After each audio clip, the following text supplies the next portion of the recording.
안녕하세요. 하루필수 말씀 충전 하필큐티 조정환입니다. 오늘 함께 나눌 하나님 말씀은 역대하 36장 1절에서 23절까지 말씀입니다. 오늘은 유다의 마지막, 그러니까 이스라엘의 마지막을 우리가 함께 살펴보게 될 겁니다. 이 마지막을 우리가 살펴보면 어떤 공통점들을 확인을 할 수 있는데, 그 왕들이 하나님 앞에서 악했다라고 하는 것이 강조가 될 거고요. 그리고 성전이 어떻게 파괴되어져 가는지에 대해서도 이야기되게 될 겁니다. 그리고 이제 동시에 우리가 찾아볼 수 있는 것은 왕들의 이런 교만함, 하나님 앞에 하나님의 말씀을 들으려고 하지 않음도 더해지지만, 그와 더불어서 이 백성들의 반역들에 대해서도 함께 찾아볼 수 있을 겁니다. 그래서 이 마지막 시기에 있었던 왕들은 사실 어떤 한 왕 한 왕의 따로 된 어떤 이야기들을 우리가 읽는 것보다는 하나의 사건을 이제 가지고 이 왕들이 사실상 아무것도 할 수 없었던 이 무능력했던 모습들을 우리가 확인해 보게 될 겁니다. 그 땅의 백성이 요시아의 아들 여호아하스를 세워서 아버지를 대신해서 예루살렘에서 왕으로 삼게 됩니다. 여호아하스는 왕위에 오를 때에 나이가 23세였습니다. 예루살렘에서 다스린 지 석 달에 이 3달밖에 되지 않는 시간을 다스리는 가운데에 이 애굽 왕이 예루살렘에서 그 왕위를 패하게 되고, 그 나라의 은 100달란트와 금 1달란트를 벌금으로 내게 만들고, 느고가 그의 형제 엘리야김을 세워서 유다와 예루살렘 왕으로 삼았다라고 이렇게 되어져 있어요. 그래서 여호아스는 사실상 자세한 내용들을 알 수가 없습니다. 석 달밖에 되지 않는 시간에 이제 왕위에 올라가게 되었기 때문에 어떠한 영향력도 펼칠 수 없었어요. 그러면 여기에서 이제 우리가 생각할 수 있는 건 이 요시야 시대에 이제 일어났던 일을 우리가 어제 본문과 함께 생각을 해보면, 이집트와 아수르가 지금 연합을 했고, 지금 바벨로니아가 쳐들어오는 그런 상황이죠. 이 아수르, 길가메시를 이제 침략하는 그런 과정이에요. 결국에는 바빌론이 승리하게 될 텐데, 여호아스 때에는 아직 이집트와 아수르가 연합한 상태에서 이제 막아서기 위한 상태였기 때문에, 애굽 왕은 여호아스에게 아마도 이 100달란트, 금 1달란트와 같은 이 벌금 또는 이제 이 군사력을 징벌하려고 했겠죠. 이 요시아가 죽었기 때문에. 그래서 이런 측면에서 뭔가 이제 행동을 취했어야 했는데, 여호아스는 그것을 들으려고 하지 않았을 걸로 보여요. 그렇기 때문에 이 왕위를 패하게 됐겠죠. 그러니까 계속해서 이 바벨로니아와의 어떤 이 밀접한 관계성을 지키려고 한 것처럼 보여지는데, 우리가 계속 이제 살펴보겠지만, 사실상 이제 그것은 외적인 이 정치적인 이 판단이고, 더 중요한 것은 하나님께 의지하는 것, 하나님의 말씀을 듣는 게 우선시 되어야 했다라고 하는 게 강조될 거예요. 지금 요시아도 하나님의 말씀을 듣지 않음으로 말미암아 결국에는 죽임을 당하게 된 거잖아요. 그러니까 여기에서도, 이 장면에서도 여호아스가 아무것도 할 수 없었다라고 하는 어떤 시대적인 한계를 이야기하기에는 물론 이제 좋지만, 이 여호아스가 하나님의 말씀을 들으려고 했다면 어떻게 바뀌었을까? 를 우리가 생각을 하게 됩니다. 여기에서 여호아스에 대한 어떤 신학적 평가는 생략이 됩니다. 결국에는 여호아스가 하나님의 음성을 들으려고 하지 않았다라고 하는 결론을 내릴 수밖에 없을 겁니다. 이제 여호야김이 왕위에 오를 때에 나이가 25세다라고 소개하고 있어요. 예루살렘에서 11년 동안 다스렸고 하나님 보시기에 악을 행했다라고 이야기하고 있습니다. 바벨론 왕 느부갓네살이 올라와서 그를 치고 그를 쇠사슬로 결박해서 바벨론으로 잡아갔다라고 되어져 있어요. 우리가 다니엘 1장에서도 이 부분을 확인을 해볼 수 있고, 이 경고에 대해서는 이제 예레미야의 이야기를 들어볼 수도 있습니다. 그래서 이 여호야김이 통치 가운데 보여주었던 그 많은 일들의 정리가 악을 행했다라고 하는 것과 이 포로가 되었다라고 하는 것에서 이 전형적인 이 유다의 멸망을 우리가 확인을 해볼 수 있어요. 그리고 또 한 가지 살펴볼 수 있는 건 여호와의 전 기구들을 바벨론으로 가져다가 바벨론에 있는 자기 신당에 두었다라고 하는 것에서 우리가 살펴볼 수 있습니다. 그러면 이제 우리가 여호아스 같은 경우에는 이집트에 의해서 이제 왕위가 폐위되는 것을 봤었는데, 지금 이 장면에서는 바벨론에 의해서 이제 폐위가 되고 또 포로가 되어서 끌려가게 되는 모습을 우리가 보게 되죠. 그래서 세계의 어떤 판도가 완전히 뒤집혔다는 것을 확인을 해볼 수가 있어요. 이제는 이집트와 아수르의 시대가 아니라 바벨론의 시대가 오게 된 겁니다. 그러면 이제 바벨론에게 충성하고 굴복해야 되는데, 이 바벨론에게 충성할 수 있는 그런 상황도 아니라는 걸 우리가 보게 되죠.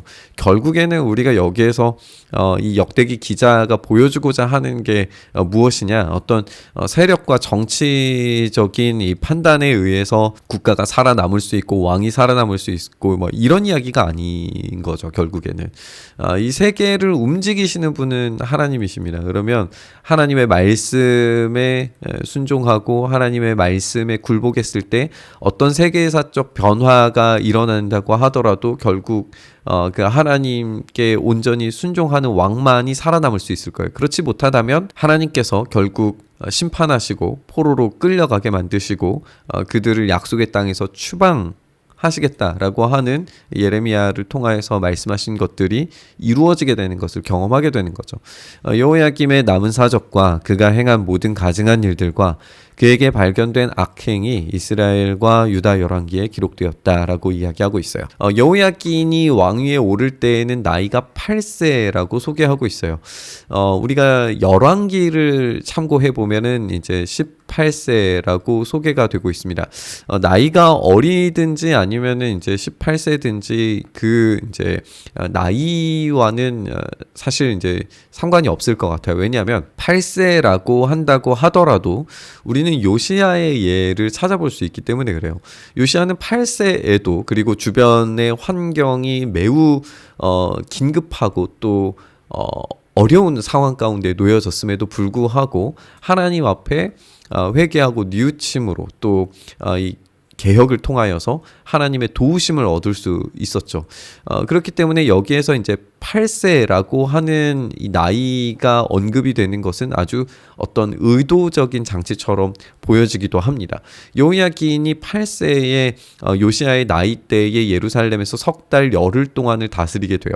앞서 살펴본 것처럼 석 달이면은 사실 아무것도 할 수 없는 시간이기는 하지만 여기에서 이야기하는 것은 여호야긴이 여호와 보시기에 악을 행했다라고 하는 겁니다. 악을 행하였더니 그 해에 느부갓네살 왕이 사람을 보내서 여호야긴을 바벨론으로 잡아가게 되고 여호와의 전에 귀한 그릇들도 함께 가져가게 되고 시드기야를 세워서 유다와 예루살렘 왕으로 삼았다라고 그렇게 되어져 있어요. 그래서 이 바벨론으로 잡혀가는 이 포로됨과 여호와의 전에 귀한 그릇들도 함께 가져감으로써 이 성전의 이 파괴가 이루어지고 있는 것들을 함께 살펴볼 수 있습니다. 그래서 이 악을 행함, 이 포로됨, 성전의 이 무너져 내림, 파괴 이런 것들이 동시에 일어나고 있는 것을 우리가 살펴볼 수 있어요.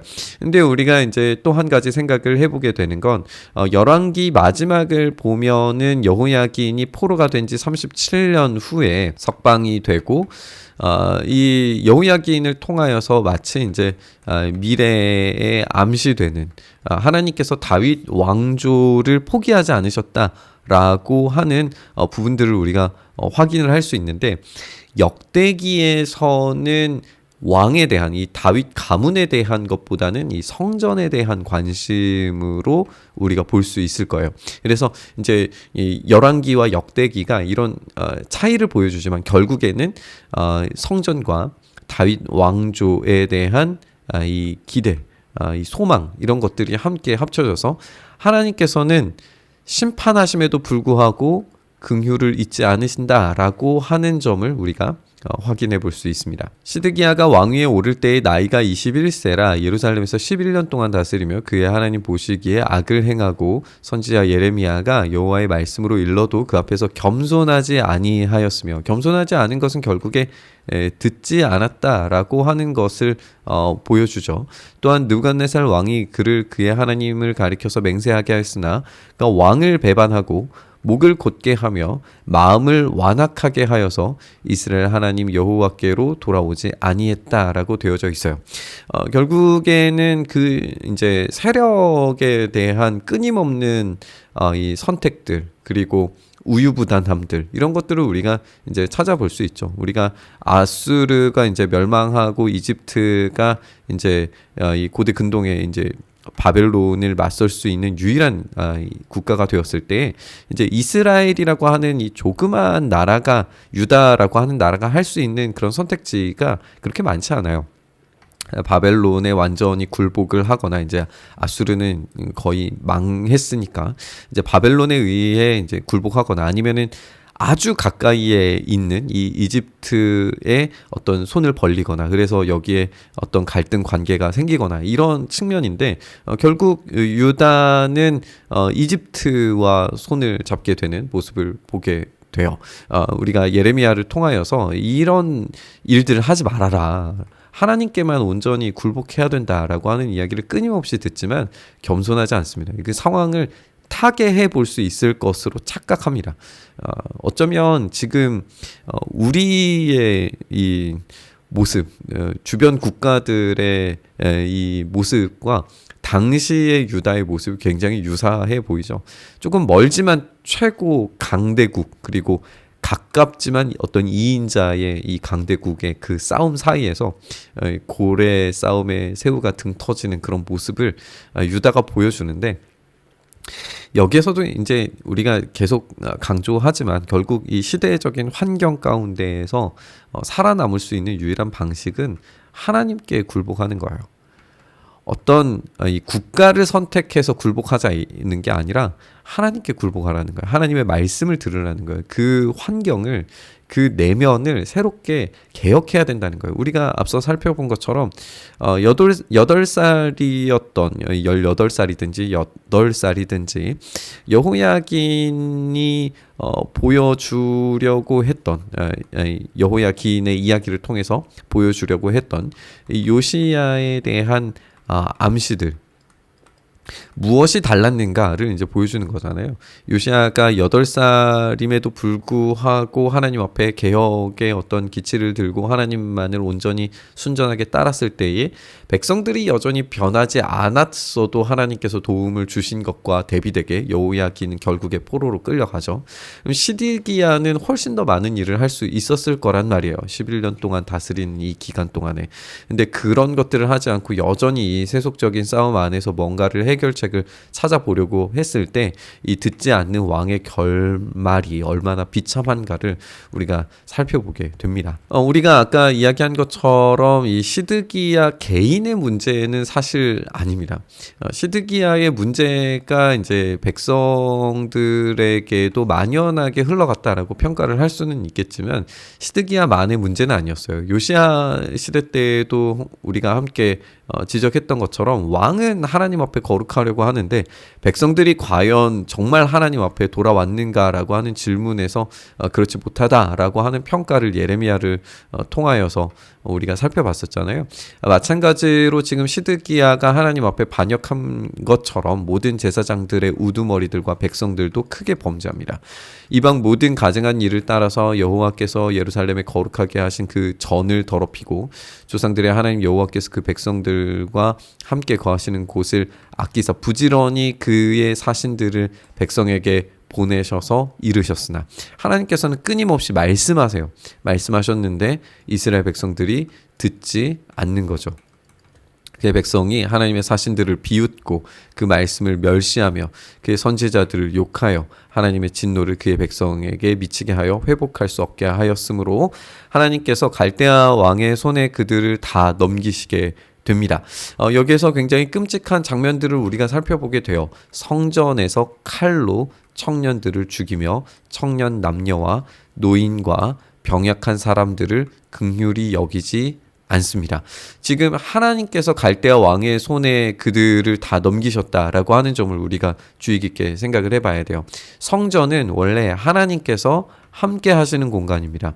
그런데 지금 이곳에서 칼로 그들이 죽는 장면을 볼 때에 하나님께서 떠나셨다라고 하는 것을 알 수 있습니다. 하나님께서 떠나신 그 공간은 거룩하지 않습니다. 그곳은 비참한 공간이 되고 맙니다. 이 비참이 얼마나 극심했는지 청년들, 미래가 사라지는 거죠. 청년 남녀, 이제 미래의 소망이 완전히 사라지는 겁니다. 우리가 아는 것처럼 청년 남녀는 다음 세대를 낳을 수 있는 다음 세대에 대한 가능성입니다. 이 가능성마저 완전히 뿌리 뽑히게 되는 거죠. 노인과 병약한 사람들, 이 사람들을 긍휼히 여기지 않음으로 말미암아서 모든 힘 없는 것들에 대한 것들 모조리 다 뿌리 뽑히는 것을 우리가 보게 됩니다. 하나님의 전의 대소 그릇들과 여호와의 전의 보물들과 왕의 방백들의 보물들을 다 바벨론으로 가져가게 됩니다. 하나님의 전을 불사르게 되고 예루살렘 성벽을 헐고 그들의 모든 궁실을 불사르고 그들의 모든 귀한 그릇들을 부수고 칼에서 살아남은 자를 바벨론으로 사로잡아가게 됩니다. 이렇게 끔찍한 이 말살과 또 포로됨을 경험하고 있습니다. 이것의 원인이 무엇이냐라고 했을 때 이들이 하나님 앞에 돌아오지 않음 때문이었습니다. 이들이 하나님께 돌아오지 않을 때 하나님께서 떠나시고 하나님께서 떠나신 공간은 비참으로 채워지는 것을 우리가 보게 됩니다. 이렇게 비참한 이 멸망이 이루어져요. 토지가 황폐하여 땅이 안식년을 누림같이 안식하여서 70년을 지내게 됩니다. 하나님께서 예레미야의 입으로 하신 말씀을 이루시는데 두 가지죠. 70년이 지날 때에 돌아오게 만들겠다. 그들이 이 성전에 대한 것들을 다시 짓게 만들겠다라고 하는 약속을 성취하시는 것을 우리가 보게 됩니다. 그래서 여호와께서 바사의 고레스 왕의 마음을 감동시키심에 온 나라에 공포하고 조서를 내려서 돌아올 수 있도록 포로 귀환이 이루어지는 것을 보게 됩니다. 바사왕 고레스가 이와 같이 말하니 하늘의 신 여호와께서 세상 만국을 내게 주셨고 나에게 명령하여 유다 예루살렘에 성전을 건축하라 하셨나니 여기서 이제 강조되는 것은 이 성전에 대한 건축입니다. 아까 이야기했던 것처럼 열왕기는 다윗의 자손인 여호야긴이 그 지위를 회복하여서 왕의 식탁에서 함께 먹고 마시는 것으로 맞춰졌는데 오늘 이 역대기는 성전을 짓도록 만듦으로써 이 다윗의 가문을 하나님께서 포기하지 않으시고 회복시키시는 것, 하나님의 집을 유지시키시는 것에 대한 이 관심과 약속을 성취하시는 걸 우리가 보게 됩니다. 너희 중에 그 백성된 자는 다 올라갈지어다 너희 하나님 여호와께서 함께 하시기를 원하노라 라고 하면서 역대기가 맞춰지는 것을 우리가 읽게 됩니다. 우리가 하나님의 약속이 이 파괴와 추방 속에서도 포기되지 않는다라고 하는 점을 살펴보게 됩니다. 하나님의 집은 연약하고 부족한 인간 세상 속에서도 여전히 유일하게 흔들리지 않고 유지됩니다. 국가는 강성해지고 멸망할 수도 있습니다. 세력들은 주변의 국가들은 멸망하기도 하고 흥왕하기도 합니다. 그 가운데서 유일하게 무너지지 않는 게 성전이다라고 하는 것을 우리가 보게 됩니다. 비록 성전이 파괴되었을지라도 다시 건축되는 이 역대기의 마지막을 통해서 우리가 살펴볼 수 있는 것은 그 파괴와 무너짐, 끔찍한 사륙 이후에도 하나님께서는 그것을 복구시키신다는 거예요. 그리고 그 최종적인 완성을 우리 주님께서 십자가 위에서 죽으심 그리고 다시 세우시는 부활을 통하여서 경험하셨다. 우리가 경험할 수 있다라고 하는 걸 배우게 됩니다. 결국 이 최종적인 파괴와 재건, 십자가와 부활이라고 하는 사건 앞에서 하나님의 약속은 언제나 유효하다라고 하는 것을 우리가 읽게 됩니다. 그렇다면 그 신실하신 약속을 가지신 하나님께 우리가 되돌아갈 때 하나님께서 베푸실 은혜와 복을 누릴 수 있다는 사실도 우리가 함께 생각했으면 좋겠습니다. 오늘 주님께 되돌아가 주님께서 베푸시는 그 은혜와 복을 누릴 수 있기를 간절히 바라고 소망하면서 우리 묵상의 자리로 나아가시죠.